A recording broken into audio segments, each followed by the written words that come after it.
Salmo de número 139. Antes de nós lermos este salmo, deixa eu apenas contextualizá-los. Nós estamos numa série de mensagens sobre a vida de Davi. Se não me falha a memória, esta é a 13ª ou a 14ª mensagem envolvendo este Davi, o grande homem de Deus. E boa parte desta série se deu nos livros de 1 Samuel e 2 Samuel, que são livros históricos que descrevem as narrativas, as histórias envolvendo Davi. E nós vimos diversas coisas e paramos quando Davi havia pecado com Betseba e começou a sofrer as duras consequências, como, por exemplo, ter visto a rebelião de um dos filhos. Ele chegou ao ponto de sair do trono e depois, então, ele volta ao trono com a trágica morte de Absalão. Eu estou caminhando para o encerramento desta série, mas eu fiz como se fosse um apanhado de alguns salmos de Davi, para que nós possamos caminhar antes de fecharmos a série. No domingo passado nós já olhamos o Salmo de número 13, onde você encontra Davi quebrado, sentindo como se Deus estivesse ausente dele, que Deus não olhava para ele, e vimos como que Deus cura o coração do próprio Davi, quando ele ora ao Senhor, ele começa o Salmo chorando e termina o Salmo cantando. Por que eu estou fazendo isso olhando alguns salmos de Davi? Davi escreveu muitos salmos. Irmãos, nós não podemos perder de vista que Davi foi um grande rei, mas Davi foi um homem que Deus levantou para conduzir também o seu povo à adoração a Deus. Os salmos eram como se fossem os nossos hinários dos dias atuais. Foram cânticos que foram dados para que Israel cantasse. Davi não foi quem organiza os salmos. Davi compôs vários deles, e depois de um tempo alguém vem e reúne todos os salmos e pega vários dos salmos de Davi. Então, olhar para a vida de Davi através de atos e ações, como nós vimos nas narrativas, deve também ser permeado pelas poesias que Davi escreveu. Os salmos são, antes de tudo, uma grande poesia que foi feita para que o povo de Deus pudesse ter a alma tratada. João Calvino, um reformador, um estudioso, ele escreveu uma frase sobre os salmos, onde ele diz que os salmos é como se fosse a anatomia da alma humana. Os salmos descrevem os vários sentimentos que nós passamos. E nessa noite nós vamos olhar para um dos salmos talvez mais conhecidos, talvez depois do Salmo 23, né? O 23 eu acho que é ainda mais conhecido do que o 139. E neste salmo você vai ver Davi encantado com o Senhor. E eu quero que nós olhemos então o Salmo de número 139. Diz assim, Salmo de número 139. Ao mestre de canto, Salmo de Davi. Senhor, Tu me sondas e me conheces. Sabes quando me assento e quando me levanto. De longe penetras os meus pensamentos. Esquadrinhas o meu andar e o meu deitar. E conheces todos os meus caminhos. Ainda a palavra me não chegou à língua. E Tu, Senhor, já a conheces toda. Tu me cercas por trás e por diante, e sobre mim pões a mão. Tal conhecimento é maravilhoso demais para mim. É sobremodo elevado, não o posso atingir. Para onde me ausentarei do Teu Espírito? Para onde fugirei da Tua face? Se subo aos céus, lá estás. Se faço a minha cama no mais profundo abismo, lá estás também. Se tomo as asas da alvorada e me detenho nos confins dos mares, ainda lá me haverá de guiar a Tua mão e a Tua destra me susterá. Se eu digo, as trevas com efeito me encobrirão, e a luz ao redor de mim se fará noite, até as próprias trevas não te serão escuras. As trevas e a luz são a mesma coisa. Pois Tu formaste o meu interior, Tu me teceste no seio de minha mãe. Graças te dou, visto que por modo assombrosamente maravilhoso me formaste. As Tuas obras são admiráveis, e a minha alma o sabe muito bem. Os meus ossos não te foram encobertos, quando no oculto fui formado, e entretecido como nas profundezas da terra.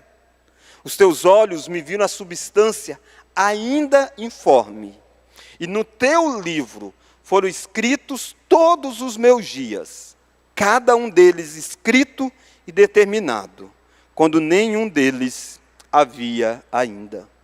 Que preciosos para mim, ó Deus, são os teus pensamentos, e como é grande a soma deles.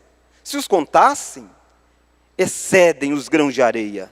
Contaria, sem jamais chegar ao fim. Tomara, ó Deus, desse cabo do perverso. Apartai-vos, pois, de mim, homens de sangue. Eles se rebelam insidiosamente contra ti, e como teus inimigos falam malícia. Não aborreço eu, Senhor, os que te aborrecem? E não abomino os que contra ti se levantam? Aborreço-os com ódio consumado.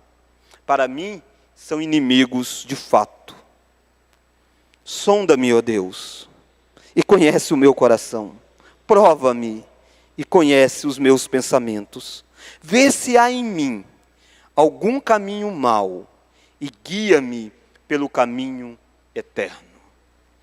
Deus, fale conosco nessa noite. Faça com que a tua palavra possa transformar o nosso interior através da ação do teu Santo Espírito. Esta oração que nós fazemos em nome de Jesus. Amém. Irmãos, ficar encantado é algo que todos nós passamos em alguns momentos da vida. Para aqueles que já são casados, teve um momento que você olhou para sua esposa, ou ela olhou para você, ou a mulher, no caso, olhou para o marido, na época ainda que éramos novos e tal, e se encantou, e aí começaram a conversar, e aí deu casamento.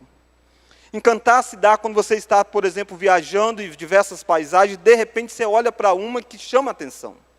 O encantamento é algo que torna a vida bela. E muitas vezes, à medida que o tempo vai passando e conviver perto, a gente vai perdendo esse impacto que o encantamento faz. E muitas vezes, por mais que a gente passe a admirar ainda mais o nosso cônjuge, por mais que talvez a gente conheça ainda mais as paisagens que estão ao nosso derredor, mas o fato de ter proximidade com isso faz com que muitas vezes nós perdemos de vista o encantamento. Veja uma criança conhecendo o mundo. A criança, qualquer coisa que ela olha, ela fica empolgada, faz perguntas, e você diz, poxa, eu cansei de ver isso, por que eu não consegui me encantar tanto assim? Irmãos, o Salmo 139, você encontra um homem chamado do homem segundo o coração de Deus, sendo encantado pelo Senhor, e declarando como que esse Deus encantava a vida dele. Tomara que eu e você possamos também nessa noite sermos encantados pelo Senhor ao perceber os atributos de Deus aqui neste salmo. Este é um dos salmos que descreve, através da poesia, 3 grandes doutrinas. A doutrina da onisciência, que é o conhecimento de Deus, de todas as coisas. A doutrina da onipresença, que é o fato de Deus estar presente em todos os lugares. E a doutrina da onipotência, o fato de ter todo o poder. Esses 3 aspectos são atributos que Deus tem e que Ele não compartilhou com nenhum outro ser. Anjos não são oniscientes, onipresente nem onipotente. Nós não somos oniscientes, onipresente nem onipotente. Nenhum ser criado é. Deus é o único ser que tem esses 3 atributos. E Davi está encantado com Deus. Davi faz essa descrição dessas 3 grandes doutrinas de forma poética neste salmo. E eu gostaria que nós então olhássemos para este encantamento através de 3 também lições. A primeira lição é encantado com o conhecimento que Deus tem. Isso está presente do versículo 1 ao verso 6. Davi vai usar aí diversas expressões que revela conhecimento. Olha lá o versículo 1. Sondas, por exemplo. Olha ainda no versículo 1, conheces. Versículo 2, sabes. Versículo 2 ainda, penetras. Versículo 3, esquadrinhas. Conheces de novo. Versículo 4, conheces. Olha o versículo 6, conhecimento. Tal conhecimento é maravilhoso demais para mim. Perceba que claramente, do versículo 1 ao versículo 6, Davi está encantado com o aspecto de Deus conhecer. E eu quero que nós possamos entender o que significa isso. Que ideia é essa de um Deus que tudo sonda? E sondar é mais do que saber. Sondar é ir na profundidade de algo. Sondar é ir naquele lugar mais íntimo. E Davi está dizendo, o Senhor faz isso. O Senhor vai no lugar onde ninguém vai. O Senhor sabe de coisas que ninguém sabe. Davi está encantado com esse fato. E ele vai mostrar essa abrangência do conhecimento de Deus. E olha como que ele usa algumas expressões que faz com que eu e você entendamos que Deus conhece todas as coisas. Ele vai usar a expressão que Deus sabe quando ele se assenta e quando ele se levanta. O que tem isso a ver? Isso significa que Deus sabe dos nossos atos ativos e dos atos passivos, daquilo que nós fazemos e daquilo que nós parece que estamos simplesmente em repouso. Ainda assim Deus sabe. Olha que isso fica de forma poética descrita no verso 2, quando ele diz, eu me assento e me levanto. Olha o versículo de número 6. Olha o versículo 6. Desculpa, o versículo de número 3. Esquadrinhas o meu andar e o meu deitar. Se você perceber, Davi faz uma forma poética de inverter termos. No versículo 2 ele diz, assenta e levanta. Então primeiro repouso, depois movimento. No versículo 3 ele brinca com a poesia e inverte os termos, andar e deitar. Então ele está pegando a amplitude de toda a nossa vida. Saiba que o conhecimento que Deus tem é um conhecimento que abrange todas as áreas da sua vida. Não tem um momento sequer que Deus não sabe do que está acontecendo com você. Mas perceba que este conhecimento que Deus tem abrange também os pensamentos. Não é apenas atos, mas também aquilo que passa como ninguém é capaz de mensurar. Muitas pessoas conhecem algumas coisas que você faz, mas ninguém conhece o que você pensa, a não ser que você externalize isso. E Davi diz, Deus conhece o que eu penso. Eu não sei, por exemplo, o que você está pensando neste momento. Deus sabe. Olha como que Davi diz isso. Olha lá o versículo de número 4.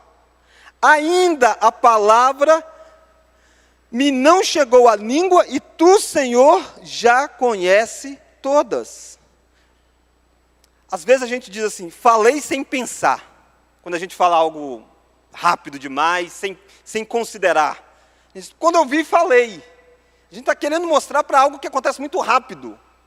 Davi diz assim, não, a palavra ainda não me chegou à língua, e o Senhor já conhece.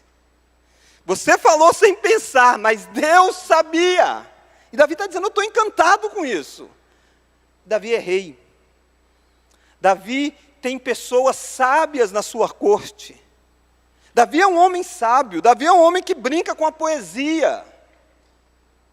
Mas Davi está dizendo, eu estou abismado com o Deus que eu sirvo, que é capaz de conhecer as coisas que estão aqui dentro, antes de passarem pela minha boca.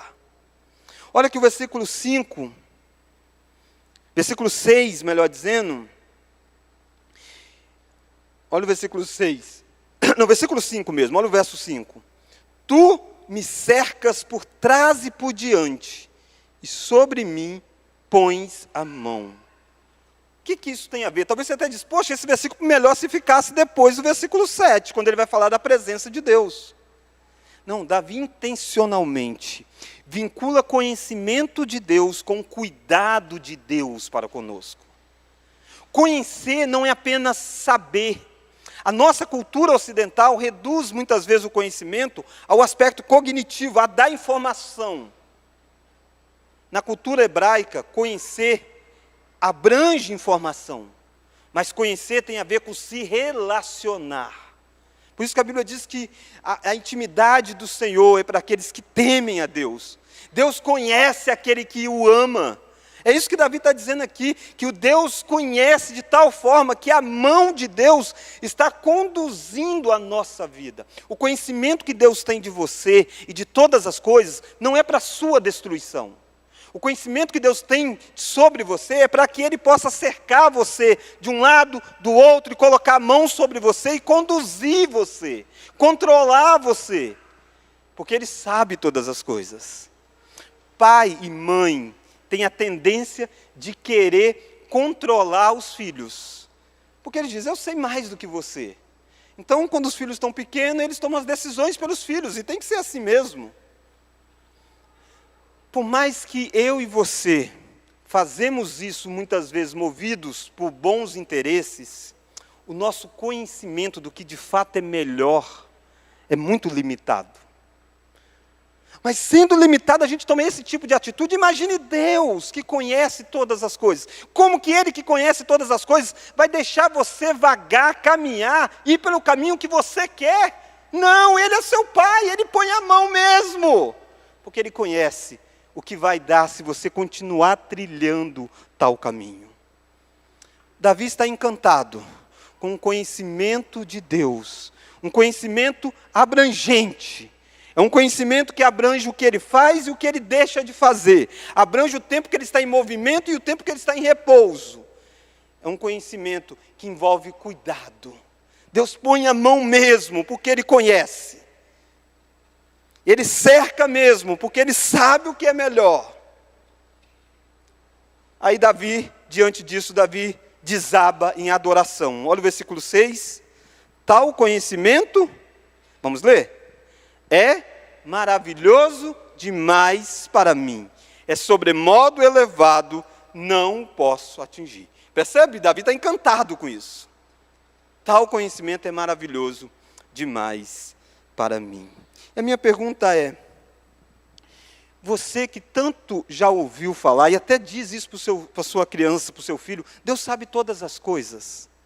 Mas isso faz você ficar maravilhado com esse Deus? Faz com que você descanse no cuidado desse Deus? Se você traça um projeto e as coisas saem contrárias ao seu projeto, faz com que você pare e diga, eu sei que Deus sabe o que é melhor. Ou isso é apenas uma expressão da boca para fora, e não uma realidade do nosso coração? O conhecimento de Deus precisa fazer com que eu e você possamos dizer, eu não posso atingir. Aliás, Deus mesmo disse, os meus caminhos são mais altos do que os vossos caminhos. Essa é a primeira visão que Davi tem de quem Deus é. Encantado com o conhecimento que Deus tem. Ou, se você quiser, encantado com a onisciência de Deus. Mas há uma segunda lição aqui nesse texto. E a segunda lição é que Davi fica encantado com a presença de Deus. Ele está agora no versículo 7 ao versículo 12, demonstrando como que ele fica encantado com o fato de Deus ser onipresente. Olha como que ele descreve isso no versículo 7. Para onde me ausentarei do teu espírito? Para onde fugirei da tua face? Na poesia existe um recurso muito comum, onde você usa dois termos parecidos, muda as expressões.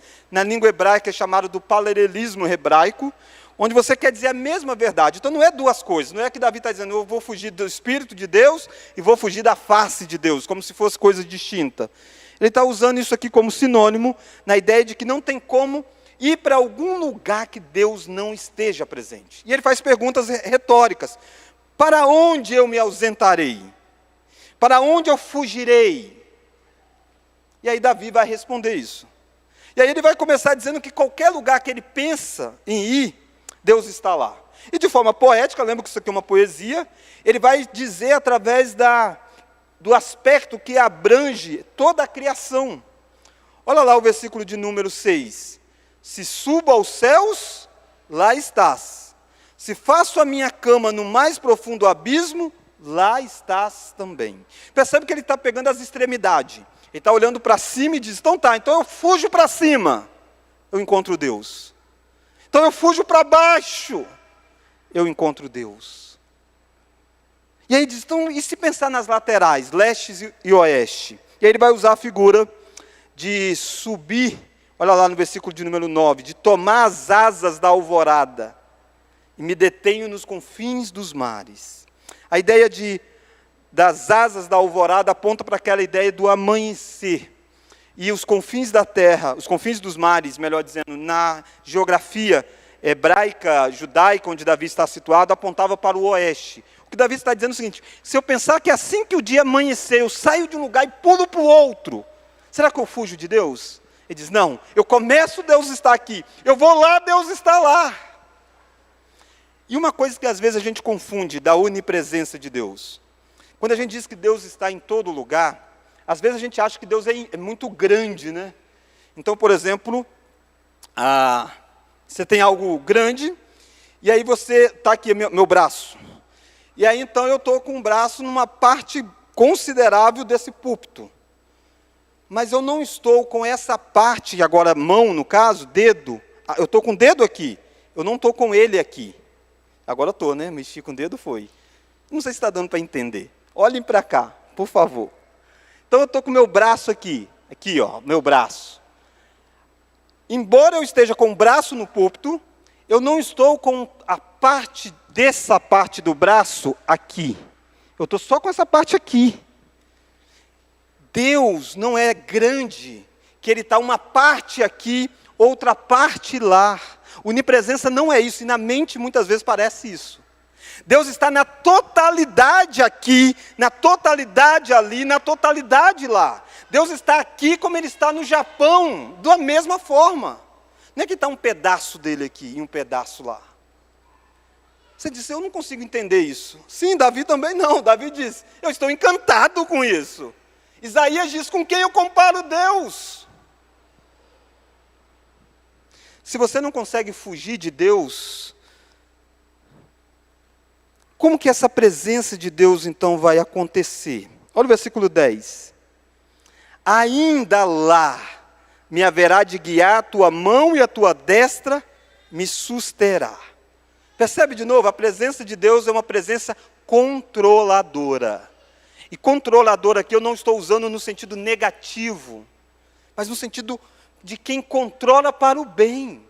Assim como a onisciência de Deus, a mão de Deus é para conduzir, você foge de Deus e Deus está lá para repreender você, para trazer você de volta. Davi disse, se eu não consigo escapar, porque qualquer lugar da criação eu vou, Deus está, e se eu pensar em cores, se eu pensar nas trevas, será que eu consigo me encobrir dentro das trevas, e aí então Deus não consegue me achar? Ele vai para o versículo 11. Se eu digo às trevas, com efeito me encobrirão, a luz ao redor de mim se fará noite, até as próprias trevas não te serão escuras, as trevas e a luz são a mesma coisa. Diz, não dá, diante de Deus não tem trevas que consegue esconder você. Mas eu espero que você tenha entendido algumas coisas até agora, que Deus conhece tudo e que Deus está presente em todo lugar. Talvez você pode saber sobre isso, mas agir como se você não soubesse. Tem um personagem bíblico que faz isso, Jonas. Jonas é um profeta. Jonas conhece bem os atributos de Deus. Leia o livro de Jonas e você vai ver que Jonas conhece profundamente Deus. Mas Jonas de repente recebe uma ordem de Deus. E pregar em Nínive. E Jonas resolve fugir de Deus. Como? Se ele sabe que não tem como fugir, mas ele está cego no seu pecado. Ele entra num barco e foge de Deus. Foge coisa nenhuma. A presença controladora de Deus estava lá. E Jonas vai ainda para um lugar dentro do navio, onde ele pode dormir, se esconder aos olhos de todos. E uma tempestade sacode o barco, é Deus procurando Jonas, dizendo para Jonas, acorda. E Jonas continua dormindo. Mas aí Deus então incomoda os corações daqueles tripulantes do navio. E eles vão em busca e diz, por que você está dormindo, Jonas? Acorda, cara. E aí Jonas acorda. E aí eles vão perguntar quem é Jonas. Jonas vai dizer que serve a Deus que fez os céus a terra e o mar. E que ele estava fugindo de Deus pelo mar. Olha que incoerência. Eles acham que Jonas é um louco. Como é que Jonas foge de Deus pelo mar, se ele sabe que Deus criou o mar? Sabe que você, que sabe que Deus conhece todas as coisas que você faz. Quantas vezes você e eu, ciente de que Deus nos conhece, ciente de que Deus está naquele lugar onde eu e você estamos quebrando com a lei de Deus, onde ninguém está vendo, onde se tivesse um pastor, um presbítero, você não faria aquilo. Você sabe, Deus está aí. Mas isso foge facilmente da sua mente. E você age como se Deus não visse, como se Deus não agisse. Irmãos, essa ideia de um Deus que está presente em todo lugar, que conhece todas as coisas, é a razão de muitos tentarem negar a existência do próprio Deus. Nós, à luz das Escrituras, nós não cremos que alguém nasce ateu, porque a lei de Deus é gravada no coração. Romanos 1 diz isso, que o ser humano tem na consciência dele coisas de Deus lá gravado. Porque Deus fez o homem à imagem e semelhança de Deus. E Deus diz mais, Deus diz que a criação revela a Deus. E que as pessoas têm conhecimento de que existe um Criador. Mas sabe o que elas fazem à luz de Romanos 1? Elas sufocam o conhecimento. Elas dizem no coração, não há Deus. Porque elas não querem viver com a ideia de que existe alguém que vê todas as coisas que ela faz. Existe alguém que está em todo lugar que ela vai. Existe alguém que um dia estará diante dela. E vai dizer o que você fez. O que você pensou. As coisas que rondaram o seu coração e a sua mente. Por isso as pessoas preferem dizer, Deus não existe. E se Deus não existe, logo tudo é permitido. E as pessoas então sufocam a consciência para, em última instância, viver uma vida imoral. Essa é a realidade de muitos que não creem, não querem crer em Deus. Mas essa não pode ser a sua realidade. A sua realidade é que a presença e a onipresença de Deus e o conhecimento total de Deus não é para te assustar. Não é para te amedrontar. Às vezes a gente ensina as crianças, né? Cuidado, boquinha com o que canta, o papai do céu está olhando para você. Cuidado, olhinho no que vê. Não estou dizendo que não possa cantar não, tá? Pode ensinar essa música. Mas dá um minutinho, fala um pouquinho da graça. Porque a criança fica desesperado, né? Cuidado, papai do céu está de olho, está em cima. Cuidado, cuidado, Deus passou a ser o inimigo da criança. Tem Cristo para as crianças também. E elas, quando fazem alguma coisa, quando o papai do céu está olhando, Cristo teve que vir por elas, como teve que vir por você e por mim. Ensine que Deus está vendo, que eles devem honrar a Deus, mas não apresente um Deus que olha e que está presente apenas como ira. Ele está assim para aqueles que o Filho não foi revelado a eles, para aqueles que não creram em Cristo. Para nós que temos Cristo, saber que Deus está conosco em todo momento da vida é grande alegria. É saber que quando Deus está conosco, não importa o que tenha no mundo, não importa o que haja no mundo, não importa quem se levante contra nós, Deus é por nós. A doutrina da onisciência, a doutrina da onipresença, causa impactos diferentes em quem tem Cristo Jesus na vida. Quantas vezes Deus vai dizer para o povo dele, não temas, porque eu estou contigo. Ele só pode estar com o povo dele se ele for onipresente. Mas eu quero chamar a sua atenção para a terceira e última lição que Davi apresenta aqui neste salmo, deste encantamento com Deus. Olha o versículo 13. Davi agora demonstra encantado com a ação poderosa de Deus. E ele vai apresentar essa ação poderosa de Deus em 3 aspectos também. Ele vai apresentá-la como sendo poderosa no ato de criar. Olha o versículo 13, vamos ler? Pois tu formaste o meu interior, tu me teceste no seio de minha mãe. Graças te dou, visto que por modo assombrosamente maravilhoso me formaste. As tuas obras são admiráveis, e a minha alma o sabe muito bem. Os meus ossos não te foram encobertos, quando no oculto fui formado, e entretecido como nas profundezas da terra. Os teus olhos me viram a substância ainda informe. Só até aqui. Ele está descrevendo o aspecto da concepção. Então, Deus é maravilhoso demais, porque Deus me formou, Deus me fez, Deus me criou, Deus é poderoso para trazer a vida de onde não tem vida. Perceba que esse ato de criar é o único e exclusivo de Deus. Criar ex nihilo, criar a partir do nada. O ser humano cria, mas cria a partir de coisas que já existem. Ele pega algo que existe e forma uma outra coisa. Criar do nada, só Deus fez. E Ele fez eu e você dessa forma. E aqui você percebe como que Davi traz o Salmo o tempo todo para essa doutrina tão grandiosa da onipresença, da onisciência e agora para a onipotência. Ele traz para o aspecto pessoal. Não é que Deus conhece todas as coisas apenas. Ele diz, Deus me conhece. Não é que Deus está presente em todo lugar. Ele diz, eu vou lá e Deus está lá para mim. Não é que Deus fez todas as pessoas. Ele diz, Deus me fez. Davi está relacionando pessoalidade com Deus. E Davi está encantado com aquilo que Deus fez na história dele. Deus deu a Davi uma vida. Davi está percebendo uma coisa. Ele não é fruto apenas dos desejos do pai e da mãe dele.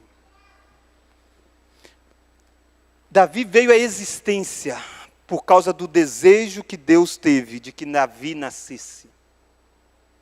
Eu não sei quem é você, eu não conheço a sua história familiar. Talvez há alguém aqui que talvez tenha sido rejeitado pelos pais. Ou talvez nasceu e as pessoas sempre diziam, você não foi planejado, eu não esperava. Não, Davi, saiba que pode não ter sido projetado por pessoas, mas você foi projetado por Deus. Deus é quem fez. Deus é quem teceu lá, Deus é quem gerou vida lá. Isso faz com que eu e você devamos viver todos os dias com um olhar voltado para o Criador. Deus é o Criador. Isso está muito claro nesses versos de um tempo em que não existia ultrassom.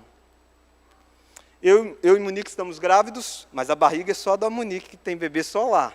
A minha é tal.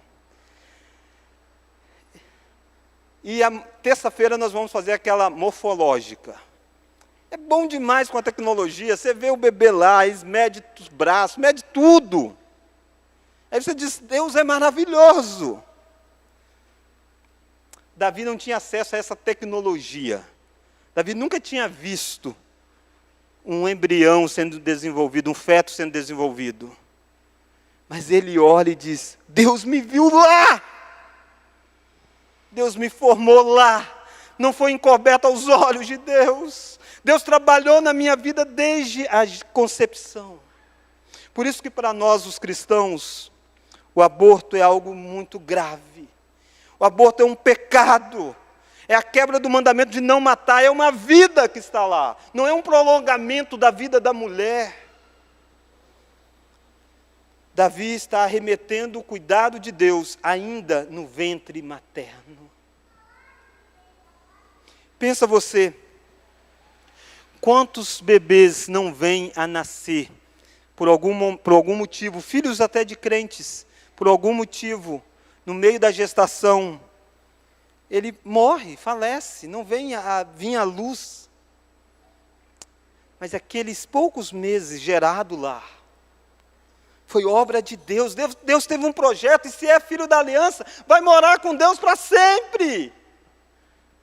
Porque Deus não está trabalhando na nossa vida apenas depois que nós chegamos a este mundo do lado de fora. Ele está trabalhando desde interno. Davi está dizendo, Deus, o Senhor é maravilhoso. O Senhor é grandioso. Que poder é esse? Mas Davi está encantado com a ação poderosa de Deus, não apenas na criação, mas também no ato de governar a vida. Olha lá o versículo de número 16 de novo. Os teus olhos me viram a substância ainda informe. Vamos ler agora? E no teu livro foram escritos todos os meus dias, cada um deles escrito e determinado, quando nenhum deles havia ainda. Se Davi fica impactado com a criação, do ato de Deus criar, Davi também fica impactado com a forma como Deus governa. Ele diz, os meus dias foram contados. O que ele está dizendo é que eu não parto antes da hora. Em uma época onde tem uma pandemia que assola a nossa nação, e de fato nós devemos tomar todos os cuidados recomendados e tudo mais, mas você não precisa viver desesperado. Você vai morrer quando Deus determinou que você vai morrer. É por um coronavírus ou por qualquer outra coisa. Seus dias foram contados antes que houvesse qualquer um deles. Se Deus é o que dá a vida, Deus é quem tira a vida. E é isso que Davi está dizendo. Eu sei que Deus tem um projeto para mim. Deus tem um projeto não apenas que abrange a totalidade dos meus dias, mas a totalidade dos eventos nestes dias. Deus não apenas contou a quantidade dos nossos dias, Ele determinou como esses dias seriam. Olha lá de novo o versículo 16. Os teus olhos me viram a substância ainda informe, e no teu livro foram escritos todos os meus dias, cada um deles escrito e determinado. Cada dia foi escrito e foi determinado, quando nenhum deles havia ainda. O que é que isso ensina para mim e para você? Não existe acaso. Não existe acaso. Eu sei que nós dizemos, nós usamos como uso de expressão. Foi por acaso. Não foi por acaso. Foi porque Deus agiu de forma providente, fazendo com que aquelas coisas fizessem sentido naquele momento. Nada acontece por acaso, nada acontece fora de um decreto de Deus. E talvez você esteja dizendo, pastor, então por que tenho dias tão difíceis? Por que eu tenho dias tão terríveis? Porque a Bíblia diz, se você é filho de Deus, todas as coisas cooperam para o seu bem. Não há crescimento se não houver adversidade. Tiago diz que nós, para sermos aperfeiçoados, muitas vezes nós somos provados. E Deus escreve dias difíceis na nossa história, porque Ele não está muito preocupado com cada letra, com cada paginazinha da nossa vida. Quando alguém escreve um livro, a pessoa está pensando no livro todo. E aí, num belo romance, você vai ter cada dificuldade. É isso que vai tornar o romance belo no final. Assim é a nossa vida. Daqueles que são do povo de Deus, as páginas escuras da nossa história é para nos aproximar mais de Deus, para que quando o livro estiver completo, quando nós vencemos toda a totalidade dos nossos dias, nós possamos olhar para trás e dizer, que bela obra de arte que foi feita, não por mim, mas por aquele que escreveu os meus dias.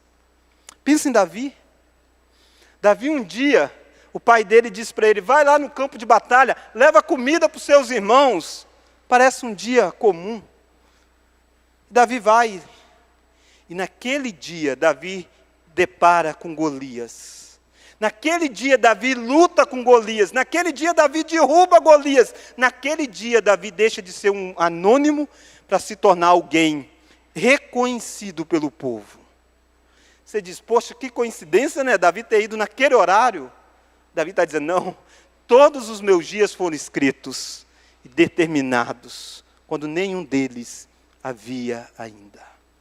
Deus tinha escrito aquele dia para Davi, quando a pedra bate em Golias e Golias cai, e Davi é engrandecido. Mas Deus também escreveu os dias em que Saul tentou matar, perseguir Davi.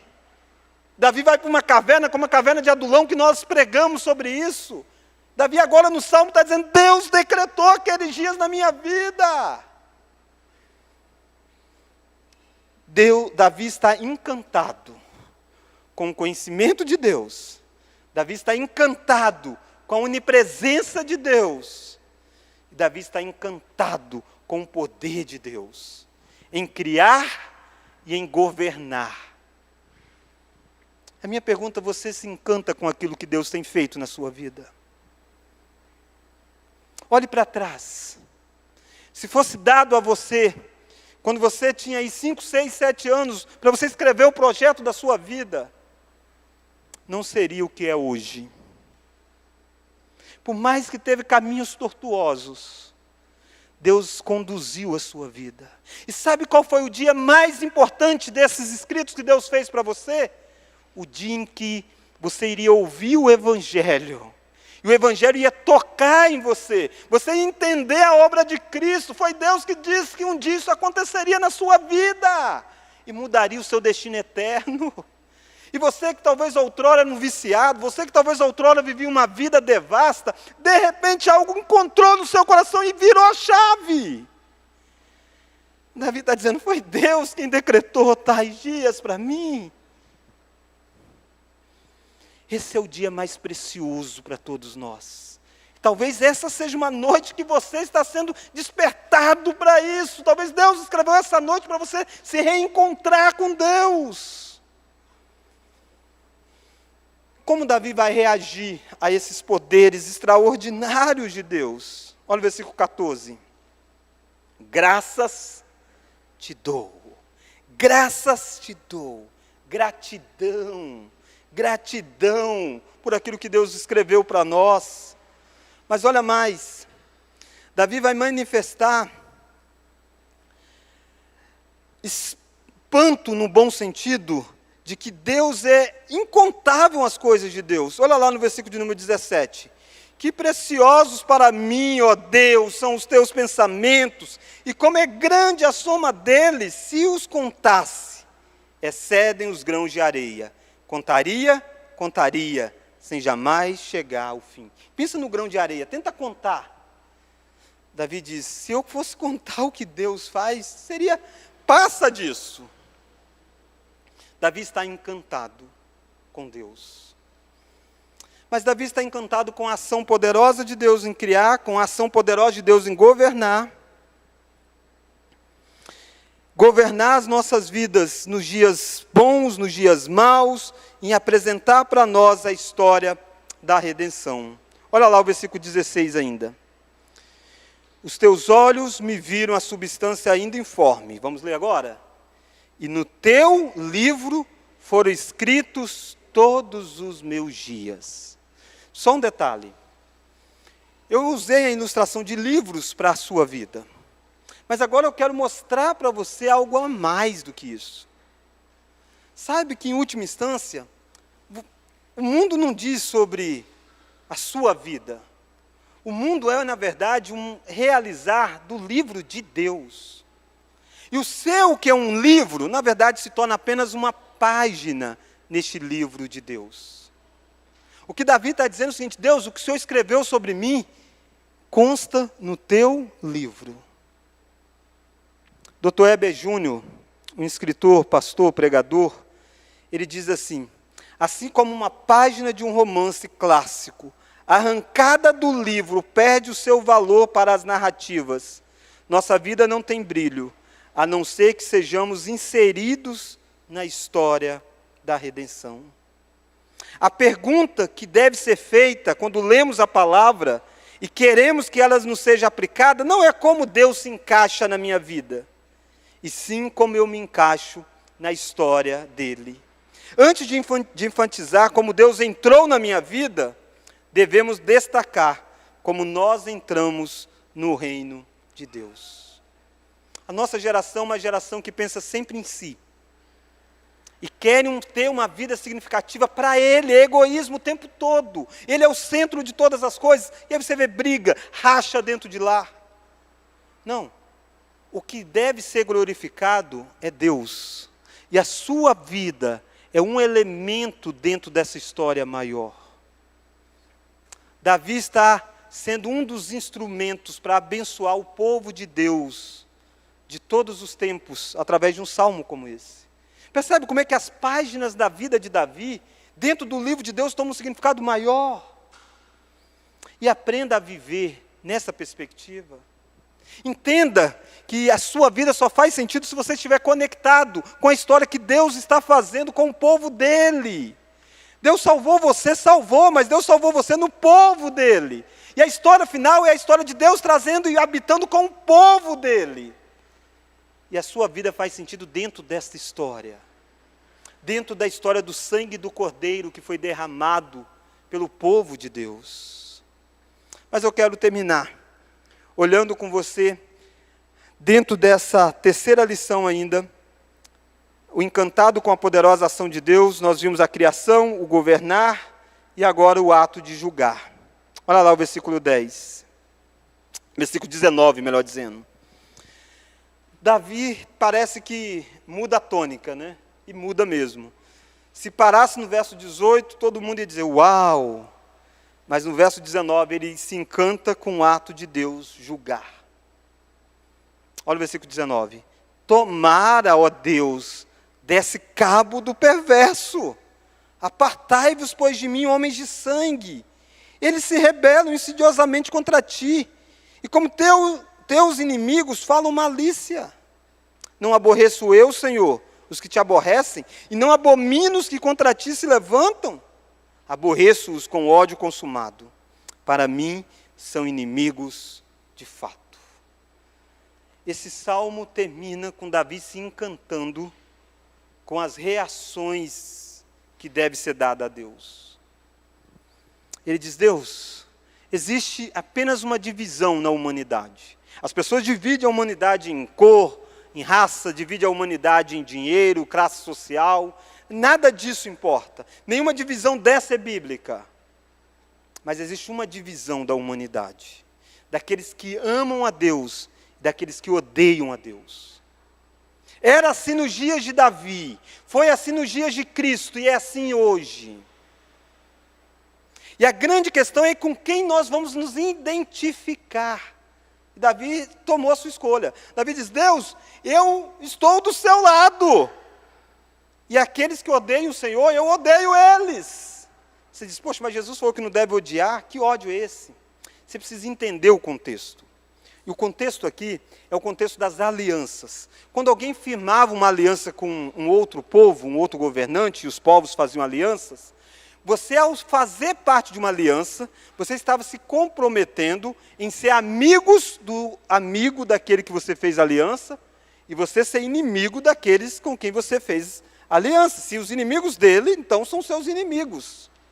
Davi está repetindo isso, dizendo, Deus, eu tomei uma decisão. Eu amo aqueles que amam o Senhor, e eu aborreço daqueles que aborrecem o Senhor. Davi vai dizer, Deus, tomara que o Senhor faça juízo. E Deus há de fazer juízo. E Davi sabia do que era juízo de Deus. Davi conhecia histórias do Antigo Testamento. Saiba que eu e você não podemos pegar Deus e colocar Deus dentro de uma caixinha e definir Deus. Não basta você dizer, Deus conhece todas as coisas, Deus sabe todas as coisas, Deus tem todo o poder, e no final das contas Deus salva todo mundo. Não. Deus será um justo juiz no último dia. E aqueles que foram inimigos de Deus, o texto diz, eles falavam contra Deus, eles agiam contra Deus, levantavam contra Deus. Não podem passar sem sofrer a punição. E é isso que Davi está manifestando aqui. Mas Davi leva para o verso de número 23.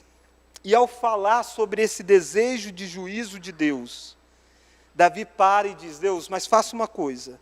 Veja se esse desejo meu é um desejo santo. Porque há um desejo santo nisso. Mas facilmente ele pode se tornar um desejo pecaminoso. Quando esse ódio não é porque fere a Deus, é porque fere a mim. E aí Jesus disse, se alguém bater na tua face, vira outra. Se alguém ofender você, você tem que perdoar, andar a próxima milha, amar o vosso inimigo. Mas se é com o Senhor, aí Jesus disse, aquele que não é por mim, é contra mim. Aquele que comigo não ajunta, espalha. E aí Davi então pede para Deus sondar e fazer essa separação daquilo que é certo e daquilo que é errado. Olha o versículo 23, vamos ler? Sonda-me, ó Deus, e conhece o meu coração. Prova-me e conhece os meus pensamentos. Vê se há em mim algum caminho mau e guia-me pelo caminho eterno. Quando você se depara com esse conhecimento de quem Deus é, você precisa pedir que Deus faça isso. Que Deus sonde você. E Deus guie você. E Deus corrige você. Porque Deus agindo assim, você vai para o caminho eterno. Eu quero terminar fazendo algumas breves aplicações. Nessa noite nós vimos sobre encantado com o Senhor. Primeira lição, encantado com o conhecimento que Deus tem. Segunda lição, encantado com a presença de Deus. Terceira lição, encantado com a ação poderosa de Deus. Diante disso, irmãos, o que esse conhecimento sobre Deus deve fazer conosco? Lembre-se, este não é um salmo de uma doutrina árida. As pessoas têm o hábito de querer dizer que doutrina é árido, o que vale é prática. Não tem prática sem doutrina. Prática sem doutrina é você se perder. E doutrina sem prática não existe doutrina. Davi conjuga essas duas coisas. Alexander Maclaren, um expositor do século XIX, ele disse assim: não é sobre mera onisciência, mas um conhecimento que o conhece completamente. Não é mera onipresença, mas uma presença da qual ele não pode escapar em lugar nenhum. Não é mero poder criativo, mas um poder que moldou, encheu e emocionou a alma do salmista. Este é um salmo que nos ensina a cultuar a Deus. Você já viu como que começa o salmo? Qual que é a primeira expressão do salmo? E não é Senhor, tu me sondas. Há uma informação antes dessa, que é ao mestre de canto. O que isso significa? Significa que Davi escreveu este salmo para que aquele que conduzia o canto pudesse entoar e conduzir o povo à adoração. Adorar a Deus tem a ver com conhecer a Deus. Sem conhecer a Deus, você adora ídolos. Às vezes com o nome de Deus, achando que Deus se agrada do que você está fazendo com o nome de adoração. Não, verdadeira adoração passa por conhecer a Deus. Davi quer mostrar quem Deus é, para que o povo cante quem Deus é. Este é um salmo que tem por objetivo prático fazer com que nós possamos tomar uma decisão, amar a Deus e não ser daqueles que odeiam o Senhor. Aqueles que odeiam o Senhor serão duramente castigados no último dia. Mas este é um salmo que nos apresenta Cristo. Nos apresenta Cristo das mais diferentes formas. Primeiro, porque todos esses três atributos Cristo teve. Por que Jesus é Deus? Porque Jesus é tudo isso aqui. Jesus conhecia todas as coisas. Quantas vezes no Novo Testamento ele dizia, e ele conhecia os pensamentos das pessoas. Aquilo que passava no coração da multidão, Jesus ensinando e algumas pessoas pensando tantas coisas contra Jesus, e Jesus revelava aquilo que estava lá dentro do coração deles. Porque Jesus é aquele que sonda todas as coisas. Mas certa feita, Natanael chega, e Jesus está se aproximando, e aí tem toda uma conversa que não vem ao caso, havia uma incredulidade, e de repente Jesus diz para Natanael, Natanael, eu te vi quando você estava debaixo da figueira.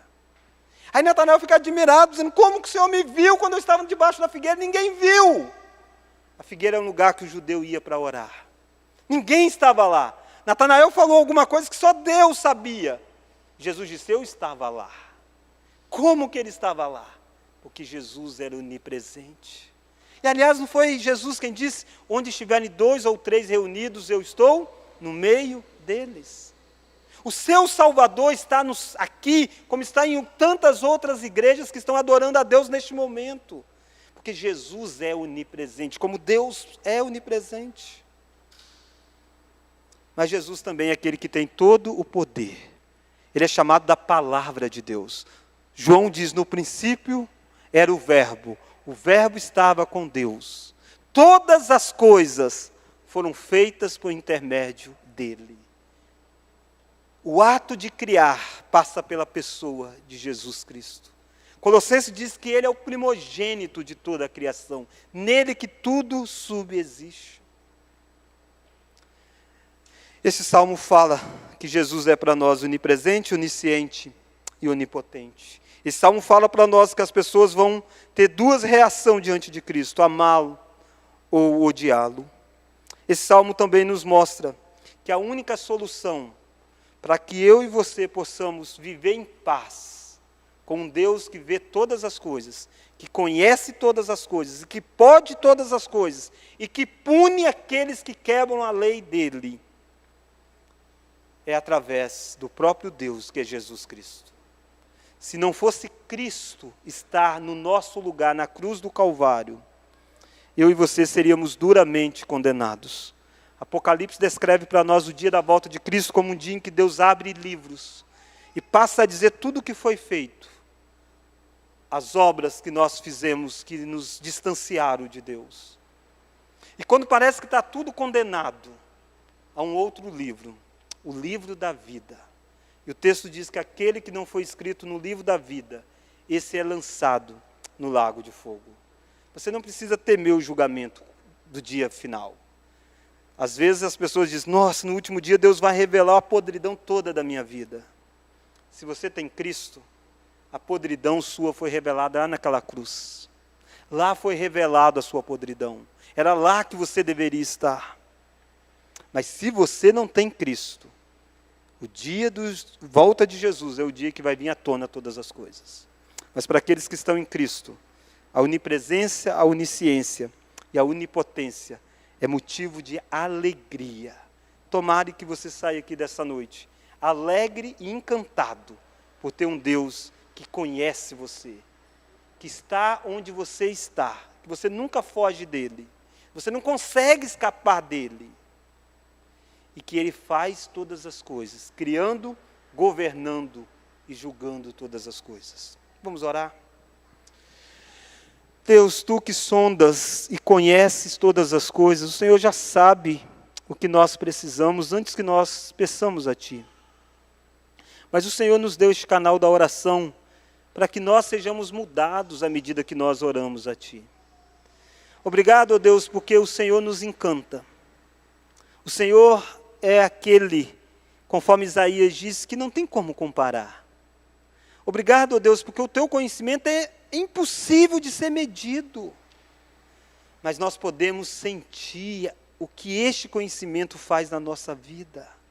O que é que a presença do Senhor faz em nós. Obrigado, ó Deus, porque o Senhor nos deu vida. Obrigado porque a nossa vida está debaixo do controle do Senhor. Não há principados, potestades, nada pode nos atingir fora da Tua vontade, ó Deus. Obrigado, ó Deus, porque o Senhor está fazendo uma bela história, que é a história da redenção. E nós somos uns elementos dessa história. E através de nós, tantas pessoas conhecem essa história. Obrigado, ó Deus, porque o Senhor decretou estas coisas. Obrigado, ó Deus, porque o Senhor escreveu coisas tão boas. O Senhor escreveu páginas que nos deu filhos, esposa, esposo, pai, mãe, família, amigos, igreja. Mas acima de tudo, o Senhor escreveu naquela história dos teus filhos, um dia em que eles iriam crer no teu filho. O Senhor escreveu um dia difícil para o teu filho Jesus Cristo, o dia em que ele foi pregado na cruz do Calvário, para que fosse o dia da nossa vitória. O dia da humilhação do teu filho foi o dia da nossa glorificação, ó Deus. Obrigado, porque nós podemos, nessa noite, pedir para o Senhor sondar a nossa vida.